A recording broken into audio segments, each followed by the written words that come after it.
Welcome to Blenheim Palace in Oxfordshire, home to the Duke of Marlborough, birthplace to Sir Winston Churchill. But for one weekend every year, this is host to the country's most prestigious international three-star event.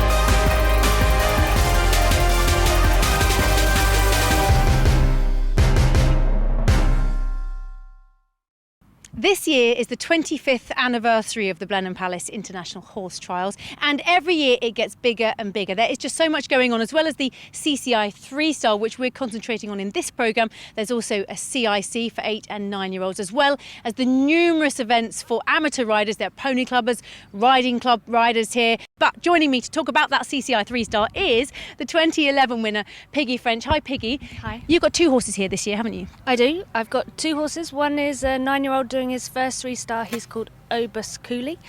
And the second horse is an 11-year-old big grey horse called C. Patrick Dark Cruise. What is it about this event that you enjoy?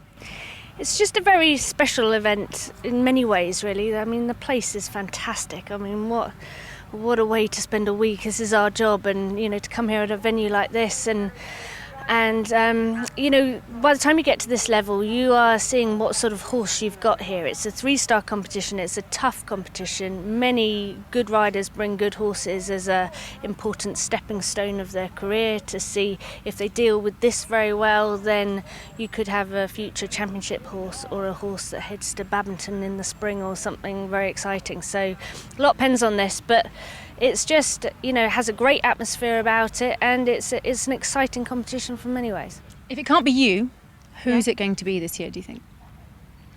Clark Montgomery has done a very good dressage. He's on 33, I think he is, which is quite far ahead. So he has got time faults, quite a few time faults in hand. So I'd say my money was on him at the minute, and I think the course should suit his horse. It's quite experienced, so my money goes with him. OK, well, we're going to have a look at the dressage now. We'll have a little look at Clark Montgomery's test on Lochenglen and some of the others in the top 5. Clark Montgomery for the United States of America with Lochenglen. This is a very established partnership, and I'm joined by international 3-day event rider and commentator Angus Mills. Angus, welcome. Thank you very much, Spencer. Yeah, Clark, I do believe he won here third here 2 years ago. Third here 2 years ago. It really is a stunning horse and produced a really polished test. Based over here in the UK now. Danny Evans, Danny with Raphael, the second, narrowly missed out on a place at the European Championships up at Blair Castle a couple of weeks ago. Well, she'll be looking to, well, put that behind her and have a strong performance here for sure. They had a good run here last year in the CCI 3-star. Well, Andrew Hoy, a very experienced rider. And this a horse he's ridden for a while, Cheeky Kalimbo. He's had a good run of form here in England this year, and was in fact fourth in Stresgom World Cup 3-star earlier this year. Always rides a very good test, Andrew. Yeah, it's been very good on the flat, very experienced, and a very good polished test as ever. Frankie Reed-Warrilow with her own Dolly Whisper. This is a good combination. Well, yeah, Frankie, she was out in the Netherlands for the European Riding Club Championships, where they won Team Silver, and she took individual gold there as well. Well, it's the reigning world champion Sandra Alfarth and Ispo for Germany, and European team gold from the Blair European Championships. And Ispo is a fantastic horse. And Sandra always produces a very, very nice test. So that leaderboard, it's out in front for the United States of America. Clark Montgomery, Lochenglen 33.8. In second, Ispo, Sandra Alfarth for Germany 37.2. Danny Evans for Great Britain, Raphael the second on 40.2. And the young Frankie Reed-Warrilow, Dolly Whisper in fourth on 40.6. Looking down the leaderboard, Australia, Christopher Burton, Nobilis 18 on 42. Tim Price, the court jester, he's right up there too. So that's how the leaderboard looks after the dressage, but what would it look like after the cross country? Maybe a little bit different. This is one of the fences on the course. It's the Ariat Dupont fence 24, so quite a long way round the course, and it's a really good example of one of the wonderful things about Blenheim, and that's just how close the cross country course is to the trade stands, to the hospitality, to the food areas, to the horse boxes. It's all really close, and that means there's loads of atmosphere, loads to watch out for, lots of excitement. But let's have a look at some of the other fences on the course that could prove a little bit tricky.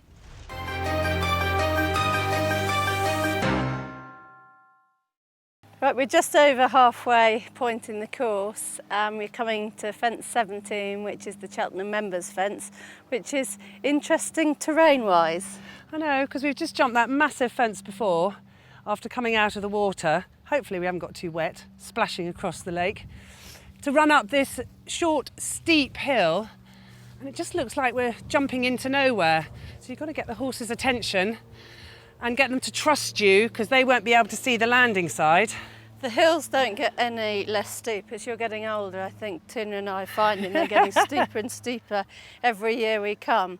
And obviously it's great because Blenheim is celebrating its 25th anniversary, of which I think I've been nearly at all of them. Have you? In fact, you've won nearly all of them, No, actually. I haven't. But I do remember coming on a 5-year-old to a novice event. I think that was 30 years ago. So anyway, we're You're showing your age now. Now, Now, are you going to do 4 or 5 strides across here? Concentrate here now. This is where Tina will be brave, and she'll probably go one less than me because I always get a bit hooky, and Tina's the brave one out of the two of us. But basically, up the hill, land, take it, and then I'll try and follow what you do, Tina. Well, as you're number one to go, I'll be following you. And it depends on how the horses land. The horses will either land and the forward momentum will carry them down this slope, a little bit like a roller coaster. And then it's important to give the horse a bit of its neck and ride them up the hill, not really looking for a stride, but allow them to have the neck and still be with them, because they still don't know what's the other side. There might be a trick, they might think there's a trick the other side, so it's important to have the leg, particularly on that last stride. And it depends if they've had a fright over that one, whether they'll get a fright over that one. But If you hear us screaming, then we've done it wrong. we'll be fine, we'll do it.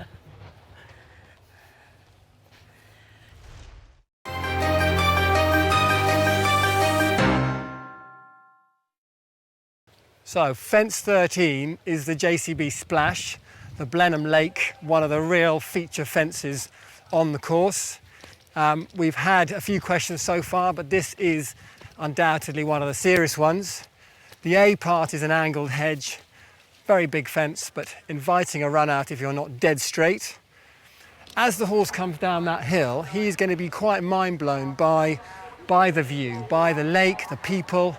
The whole atmosphere of this fence is quite extreme for those less experienced horses. So you want a horse that's going to come down here, really focus on what he's doing, and then take the bold 2 strides to the B element, which is a massive jump into the water.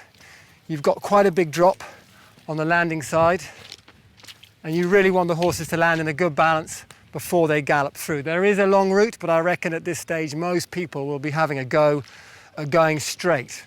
You've then got to gallop through the lake, really keeping the horse going, keeping him focusing on what's ahead. So here I will say, right, you're ready for the exit. 14A and B, the exit fences. Get the horse focusing, getting him looking at what he's doing.